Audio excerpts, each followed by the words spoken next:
Here we go.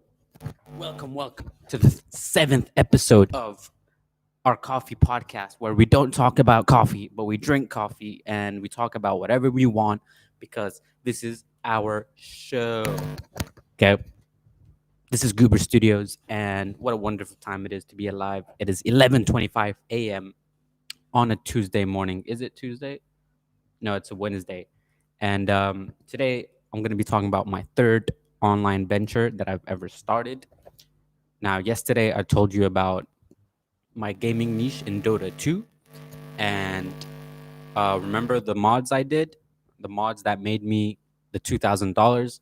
So for Dota 2 in the next year in 2016 and 2017, when I say we, I'm just talking about myself sometimes. I don't know why I keep using we, but it's kind of weird. But anyways, I spent about $250. So I had a whole lot of money left. And I was like, how do I maximize my returns with this money? Because I didn't need extra cash. I had money that I was using on my day to day, and then I had my saved up from my side hustles, which I only wanted to use for side hustles because, as I've told you before, it is a hobby of mine to make money. So I had no better use for this money than to put it back into another project. And this stuff for me is fun. So it wasn't like, oh my God, I'm gonna lose. I was like, man, I'm ready to do this. So I had about 1,500. I was like, what can I do? So I spoke to my friend again, and he saw that I was still struggling to make money online, and he's the one that advised me on the gaming mods. So when he saw that I was struggling again, he's like, "Hey, why don't you?" He did the same thing. He's like, "There's this thing trending. Why don't you try drop shipping?" I was like, "What?" And he's like, "Start an e-commerce store using Shopify, and start importing products from AliExpress and selling them at a profit using Facebook ads." So at first, I was reluctant because I was like, if there's already $1 billion company selling these products, let alone Amazon, let alone eBay, and I wasn't selling my own product, I was like, why would anybody want to buy from me? And he's like, okay, go to these websites. What do you see? I went to these websites. I went to eBay. I went to AliExpress, and they looked kind of like shit. Like when you go on AliExpress, if you don't have personal experience with the website, you're most probably not gonna buy. If you're a normal customer, you're gonna look at it. It doesn't look very enticing. It's not even as good as eBay or Amazon. It just looks very whack. I mean, my point is, it doesn't look trustworthy. There's very little information about the product. The suppliers there aren't marketers or salesmen. They're just manufacturers. So sometimes they make good products, but they just don't know how to sell it, how to make it look nice. The photos were very like manufacturing looking photos. So all that. And then I understood. I'm like, oh, okay, I think I get it. But I was still like, is this gonna work? I'm not too sure. I'm like, hey, let's try it anyway. Because he said I was gonna learn a lot of stuff. And the moment I started getting into this, the moment I decided to start a store where if you go to Shopify, they'll ask you what's your store name. I immediately hit a roadblock, but I also like opened my mind because I was like, wait a minute, I'm going to be starting an entire online brand without any upfront cost of thousands of dollars to open a store or to like buy my own product. I was like, the possibilities slowly started to trickle in when I realized that we were actually, you have the power to actually create whatever you want and then find products from anywhere to source it to that store. So when you do that in a branded way, not only does it look trustworthy, but you have a creation of a list of products that are under a specific category. So if you go to like Walmart, it's a general store. It's got everything. You can find anything in Walmart. If you go to, say, something more specific, like what's that? Decathlon. Yeah, it's an entire store for outdoor goods. So there's a difference. Walmart is like the eBay online. Decathlon is like when you create a Shopify store. So all Decathlon is doing is buying stuff from the same suppliers that Walmart, Target, and all these other guys are buying from. They're all essentially buying from the same manufacturers and then reselling it at retail, and they're charging you an extra price because they provided that service for you. They filtered out the shitty products. They picked the good products. They bought in bulk. They brought it to your local neighborhood, and it's a brand you can trust. So that's what you're paying for. You're not paying $20 for the product. You're paying for the service that they got. That's retail. It's a merchant. You bring spices from India to America. Obviously, you're going to charge a higher fee because you provided the service of bringing them the spice to their country. So that's how I saw it. But then I was stuck. I was like, what do I sell? What niche do I go in? There's so many. How do I even know where to start? And this is what's so cool, and this is what's great about this podcast is you can just start your own show. I mean, technically, that's it. I'm a YouTuber. I have started my own daily series. Uh, Call it what you want, like it or not. That it is what it is, right? I can just hop on my computer, click YouTube Live, and boom, that's it. The show is live. So, and you can do whatever you want, and the magnitude of your output is dependent on whether people like what it is you're producing. So, well, and essentially, what is this podcast even about? Is it about business advice? No. Is it about self help? No. Is it about is it a comedic show? No. I mean, it's everything. It's actually everything I just said. It's everything that I know and like and care about, and things that have also helped me and have worked for me, and that I'm just trying to share.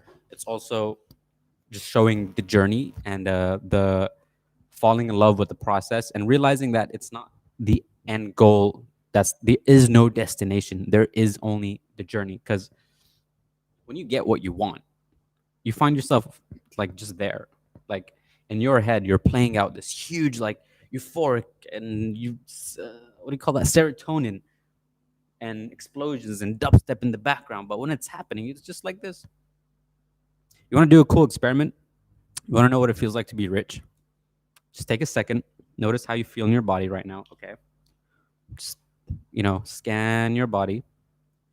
Now close your eyes. Okay. Just do it with me. Close your eyes. Breathe. Again, focus on your body. Notice how you're feeling right now in the current state you're in. And that's exactly what it feels like to be rich. Get it? Nothing changes. The only thing that changes is your internal experience of how you experience the world. So whatever you're feeling right now, making $1 million won't change how you feel on the inside. The inside is default. So we keep thinking that when we get that, we're going to be this totally new person. Yeah, we'll have a bigger house. We'll have all these things. Things will be easier. We might be more confident knowing we have less things to worry about. But internally, nothing is going to change. You will still feel the same boredom you're feeling unless you deal with that today and you learn how to pump your own state today and do things that make you alive today. Then you'll feel better. And then at that point, when you're going after your goals, it's not about I'll be happy when. It'll be a whole new grander vision. Okay. And so why I'm telling you this is that these were the things that led me to here right now, and to be able to just like produce stuff like this is I always ask myself when I start a new project, when I didn't know how to go about it, just like this, I knew I wanted to make YouTube videos, but I didn't know what to do or what to talk about. So I thought, why am I trying to put myself under one roof? Why not just talk about what I want to talk about and have multiple open topics? Like, why does it have to be one thing? Why am I trying to curate for an audience versus just making what I want and seeing who resonates with it? I don't need conversions. I don't need to sell you something. Matter of fact, I'm probably never going to sell you something. I already make money apart from this. This whole thing is just pure, just venting out, trying to just let loose, practice releasing our muscles, lateral thinking, expansion. That's all this is. And also to just share because I feel like sometimes when you consume too much information, you need to like, so you breathe in and you breathe it out. So this is part of that. Um, anyways, why I'm talking about this is that same mindset back when I learned about drop shipping, and I'm like, okay, I'm gonna do a Shopify store. Started the Shopify store, had to think of a name, had no idea, had to think of a niche, and then I sat down, had some coffee, and by the way, this is Mark and Spencer coffee, instant coffee. It's not that great. I prefer getting ground coffee. It tastes a lot more authentic. After going for ground coffee, instant coffee starts to feel kind of synthetic. But that's all I have right now. Anyways, I was having some coffee and I wrote down, what do I like? Okay, first and foremost. Again, I was spending a lot of my personal money and I was doing this for fun and for learning. So, uh, what do I like? That was question number one. What do I know most about? Number three, how, wait, what do I like? What do I know most about? And what am I already good at? Ask myself these three questions. And I forgot how it boiled down to this, but eventually what I ended up realizing was that I like, um, I know a lot about movies. I know a lot about, uh, hmm.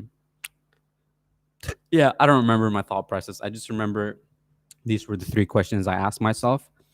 And I think what I did, it's how I started the Dota thing as well. I was like, what do I already know? I was like, and that time I was heavily into Dota. So I was like, I know Dota.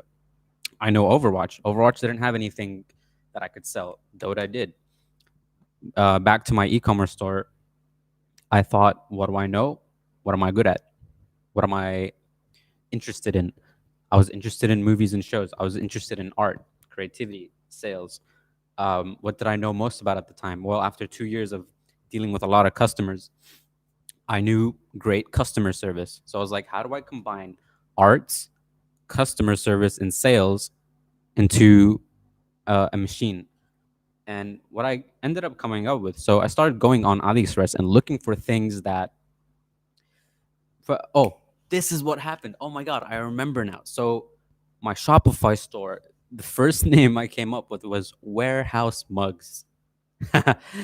What I wanted to do was sell coffee mugs because I was like, I just need to sell something, right? Uh, I wasn't thinking so broad. You got to understand, I'm not as smart as you think. I was thinking just very like baby steps. I always wanted a store called Warehouse for some reason. I just thought it was cool. I decided coffee mugs because I love coffee. And this is what led to the other thing, which is I went on AliExpress, started looking for coffee mugs, like special coffee mugs.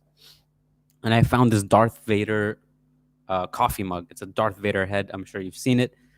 And it blew me away. I was like, wow, this is really cool. Then I started looking for more Star Wars mugs. And that led me down a rabbit hole. And then I found some other kind of cups. And then it clicked in my head. I'm like, why limit it to just mugs? Why not just go for pop culture? And pop culture. I know a lot about movies. I know what's coming out all the time. It's something I'm up to date with. And it's something I think I'd have a flair for. And there were no pop culture stores. So it's something that can cater to a specific niche audience, comic book fan lovers, cosplay lovers, something like that. So I started that. I started collecting products. I think I first started my store with about 10 products. Obviously, I changed the name from Warehouse Mugs to I wanted to use the word pop culture somehow. So instead, I combined warehouse and pop culture and created Culture House with a Z, culturehouse.com. I had about 10 products, and my friend walked me how to set up Facebook ads, the pixel, the advertising. I didn't even know what I was doing, but I was just following his instructions. And from 2 weeks after my store was well designed and ready to go, I launched my first Facebook ads. And from that day onward, I think that was the biggest decision I've ever made towards my financial and like career, like business hustle thing, was learning how to use Facebook ads. Because the moment I launched the ads and I looked at the kind of data and stats that these ads let you see, it blew my mind. It felt like internet voodoo for me, watching graphs and click through rates and engagement rates and comments and seeing which picture does better than this picture because you changed only one caption here or added an emoji there or changed the headline and drove X amount of percentage results. That for me, that was crazy. It felt like I was a scientist picking in people's brain and understanding what made them tick. And for me, that was amazing. Like that was because I have a deep understood passion for social dynamics and how people operate, like perception. I wouldn't say psychology in general, but specific things about psychology. And that's why I love marketing and sales because it's constantly teaching me about how humans operate. And and I just fell in love with Facebook ads immediately. And from there, I'm so inspired. I couldn't wait to get good at this. I started advertising. I lost $300 in the beginning. Failed products. I tried to sell Dota products, didn't work. I tried to sell my mug, didn't work. Then one day by accident, I added the Wolverine claws. I found these really nice stainless steel Wolverine claws with a wooden handle, and I posted it on my Facebook page, and I just got a sale immediately without even advertising. And then that led me. I'm like, oh shit, this might be a winning product. So I ordered the product. I take better pictures of it, like high quality photos.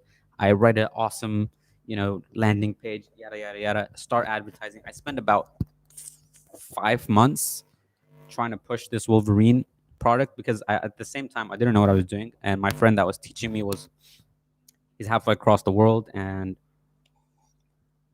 he's busy with his own stuff. So I never really bothered him anymore. I tried to learn. I did a lot of self learning myself, and basically I lost all my money. At this point, I had spent 8 months on the store because I remember this was during my final semester in college, and I was also launching the store in January in 2017, and all the way up until August, I made sales. I made about I don't know, less than 1,000, but none of it was profit. Basically, I was just not making money or not losing money. I was just making sales, but my ad costs were too high. Eventually, I tried something new and it didn't work. A new product apart from the Wolverine Cross, I think it was Rick and Morty, failed again. I basically drained all my money. At this point, I think I was in Spain. I went to Spain for 2 months, and all I did was work on e-commerce. I drained all my money. I had the $50 left, and then when I moved back to this country in Malaysia, that's when I told you the $10 story. How I ran a business for $10. I made a business about that. I mean, I made a video about that. That was about the same time this whole thing was happening. And what was interesting was that around 2018, I found a partner, and they liked what I was doing, so they helped sponsor some of my stuff. They gave me like $150. But what's funny is that $150 I also lost because what happened is I pumped it into, I think, a Thor hammer. I had a Thor hammer I was trying to sell. It didn't work. And I was also trying to sell some Deadpool products that also didn't become profitable. But what ended up happening was at that point, I had been advertising for about almost a year. I had a lot of data, especially for Wolverine claws. So at some point, my Wolverine claws sales started to pick up and it started to become profitable after like one good ad, just when I was about to run out of money. And at the same time, Deadpool 2 came out. And that's when the whole, the Deadpool 2 trainee shirt. So, okay, I'll get to that in a second. Wolverine sales started to pick up. I was becoming profitable. I was creating lookalike audiences for it. I was starting to get really excited. I'm like, oh my God, am I going to start? Because when I started this, all I wanted to do was pay my rent using e-commerce. I was like, if I could just pay my rent with e-commerce, like I'm good, man. Little did I know how amazing, how small I was thinking. But anyways, when that started happening, I got so excited. And so the Wolverine claw started to become profitable. And at the same time, we started getting sales for the Deadpool trainee shirt, which we found randomly on AliExpress. We thought it was cool. We added it to the website, but we had no idea that this product was trending. Like, first of all, no one was selling this product. There was no one aware of it. No one even knew this thing was trending, because what was interesting was there was a large amount of people searching Deadpool trainee, like X-Men trainee t-shirt, and no one was selling it. So nothing popped up. No one even knew this product existed. So when we added it to the store, again, we didn't know either. We just found it by chance. We thought it was cool. We added it. When we did that, now anytime someone searched Deadpool X-Men trainee, my website was the number one search result, and I had 5 stars. Because I had a lot of reviews. And then we started getting organic sales from like 6, 7, 8 a day from just this one T-shirt. I tried taking it to Facebook. It didn't work out for some reason. Again, I was bad at this. I don't know what mistakes. I still don't know what I did wrong. And we were making a ton of organic sales. My Wolverine claws were picking up. But then what happened was I was selling so much to the UK. For some reason, there was more UK customers than US customers, that my products started getting stopped at customs, because I was starting to send like 20, 30, 40 Wolverine claws. And the custom officers were like, what is these? Because they're heavy stainless steel claws. Okay. So they were like, what is this thing? And it looks like they started classifying it as a weapon. So I quickly dropped that. I did not want any trouble. I went through a phase where I had like, hundreds of dollars of customers wanting refunds because I couldn't get the product to them because it got stuck at customs. Eventually, the products managed to reach them successfully. I didn't have to refund. I maybe refunded 2 or 3 guys, but that made me scared to sell this product again, because even though the claws were blunted and can't hurt any, well, I mean, maybe if you like shoved it really hard, it might seriously jab someone, but I don't think it would kill them. It was still classified as a novelty item in my defense. Anyways, I was pretty sad that I had to drop it. It was my favorite thing. It was so cool and it was finally working, and I had to drop it. But it's almost like God rewarded me with the X-Men trainee shirt, because then that flood of sales just went in crazy. We were like, I'd never heard that many Shopify notification sounds, like ka-ching, ka-ching. Oh, so delicious.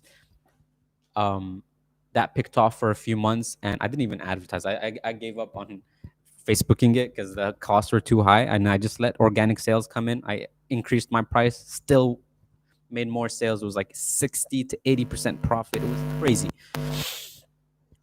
Anyways, I had an entire pop culture store that wasn't based off licensed Marvel products. And even though I wasn't selling from the US, I was still worried that if this picked off to a big degree, which you should expect if you're trying to grow a business, is I got worried we might get into legal trouble. And I didn't know. I didn't know the requirements of like what I was doing. I was just buying stuff from Chinese suppliers, from China, manufactured, not official licensed Marvel products. They're just from a Chinese manufacturer.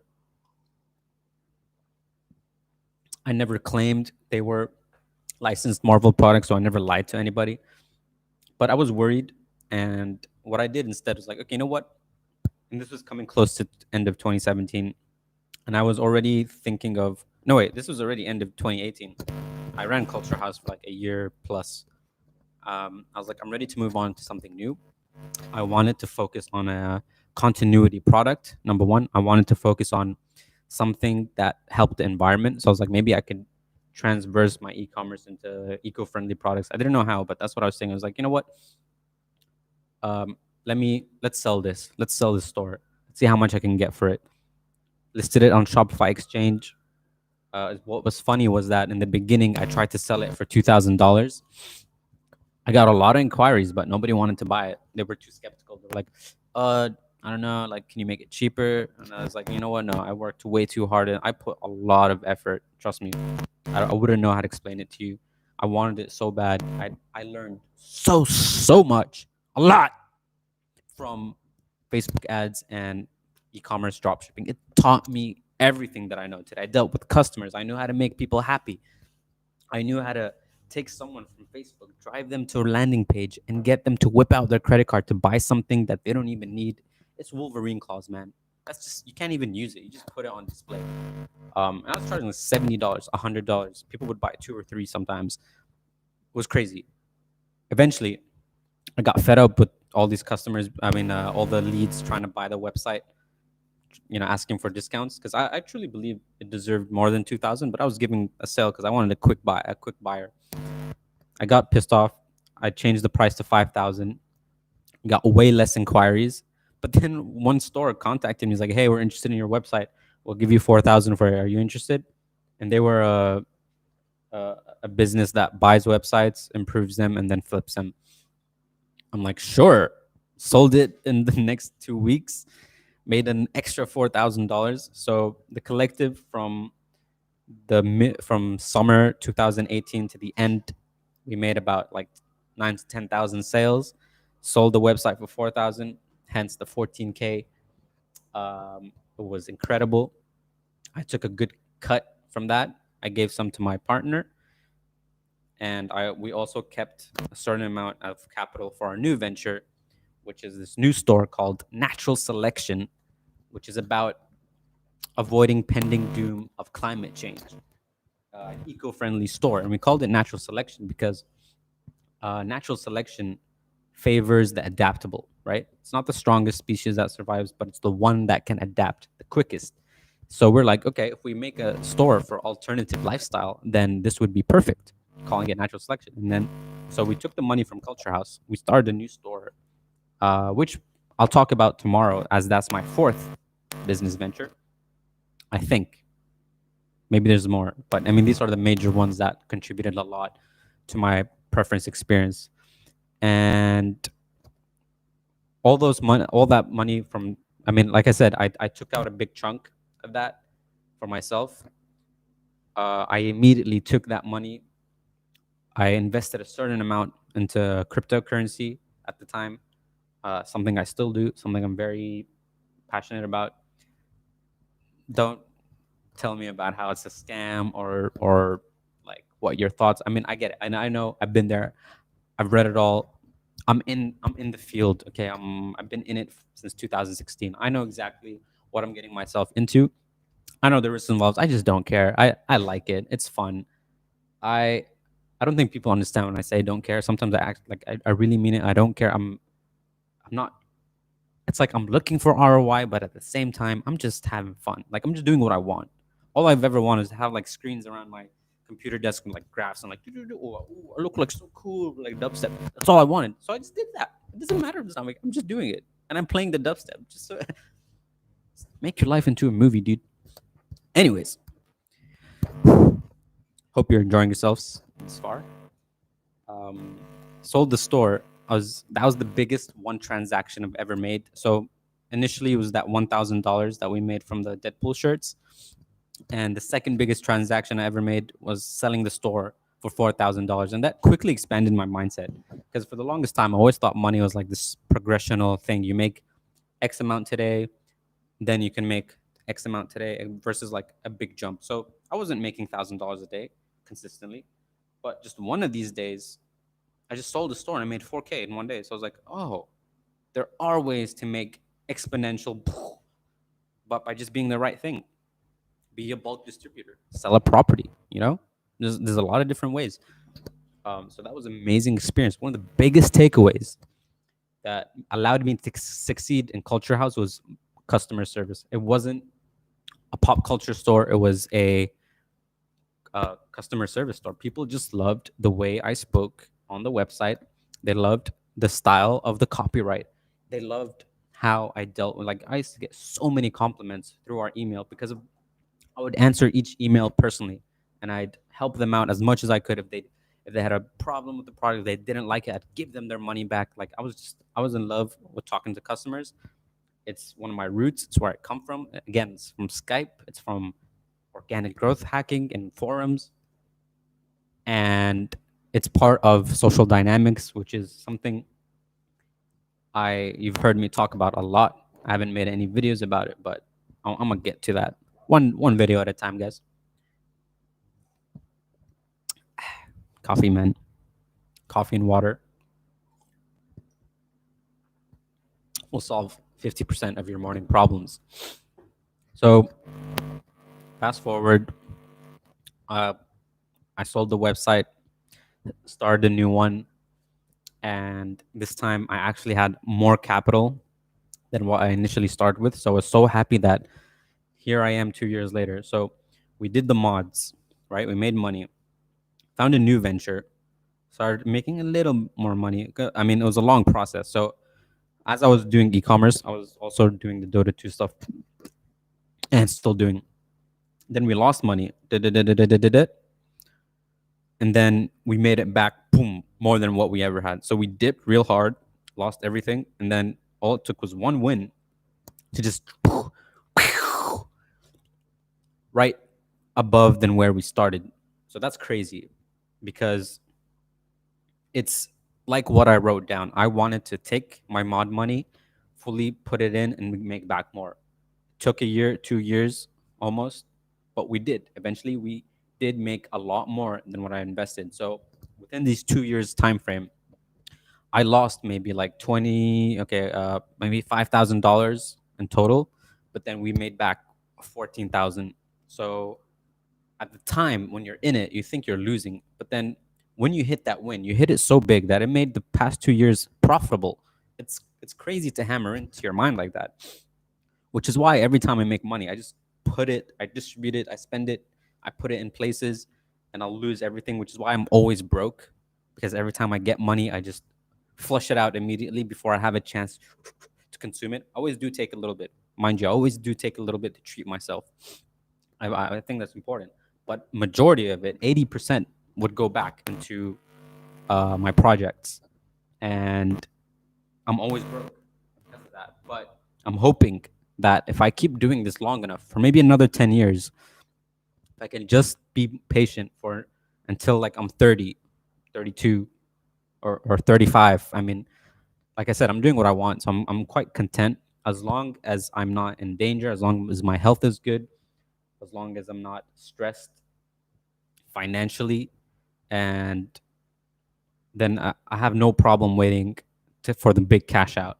And what I'm hoping is that all this investment creates an exponential compounding effect that, because look, you can either cash out 100K, which is a life-changing amount of money, but you still have to work, or you can wait a little longer and then cash out like a couple million. Now that is will allow you to not work, or rather, what I mean by not work, as in do things you don't want to do for a decade, probably, if you're careful.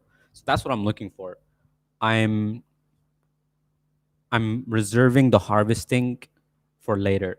So now I'm just planting seeds, planting seeds, planting seeds, so that when it's time to harvest in a few years, I have an abundance of crops that I can actually start my own village. Okay. Um, anyways, I'm still waiting for that money back. I haven't got it yet. My biggest success, or sorry, my recent largest success was Culture House and selling it. That was my, I'd say, my richest phase ever as a 20-year-old. That's the most amount of money I've ever had in savings to my name. And within the next 2 months of 2018, 6 months, sorry, of 2018, I'd spent all of it and I was back to square one. But again, I planted seeds, so we don't know. I don't know what's gonna happen. It's beginning of 2020 right now, and I will talk to you more about our recent project. So I'm pretty sure there's 3 more online ventures that happened after Culture House, and I'll get to them tomorrow. I don't want to blast your brain with too much information. I hope you managed to get something valuable out of this. I'm truly enjoying recording these things. It feels therapeutic to just, get up in the morning and just get out of your comfort zone, and you're just like extruding energy out instead of just, because the rest of the day, all I'm going to be doing is working, online class, more work, and consuming information. So this is one of the only 40, 50 minutes where I can just let off the hinge. And this is really great exercise, by the way. If if you're wondering why I do this, it it trains your mind to just not take yourself too seriously and not to put what you say on a pedestal, so that you can just get up and talk forever about, valuable information, or what I like to call, I consider valuable information. And it's cool because it makes you think, like, why do a lot of us think we're not creative? If you, like, I was never able to to to to talk so much continuously without pre-structured content, or a presentation slide. I only learned this by talking to large and large amounts of people and continuously thinking on my feet, that it becomes like a muscle that you can just fall back on. And then when you trust in your faculties, everything can just flesh out. It's almost like you have a higher bandwidth and access to your it's like you reach higher parts of yourself, because you're no longer trying to think through things, but you're letting it come to you naturally.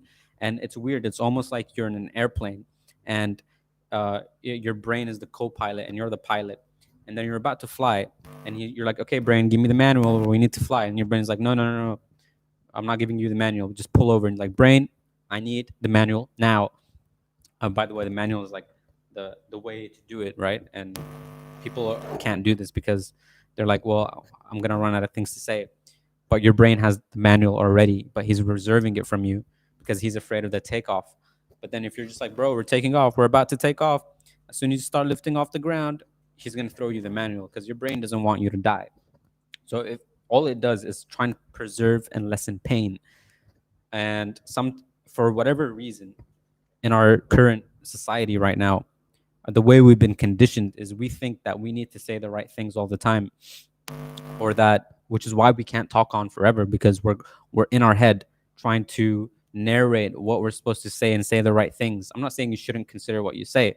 What I'm saying is that by putting what you say on a pedestal for too much, you inhibit yourself from a natural born ability, which is to be able to tap into higher levels of creativity by just relaxing and falling into your faculties, which are already there.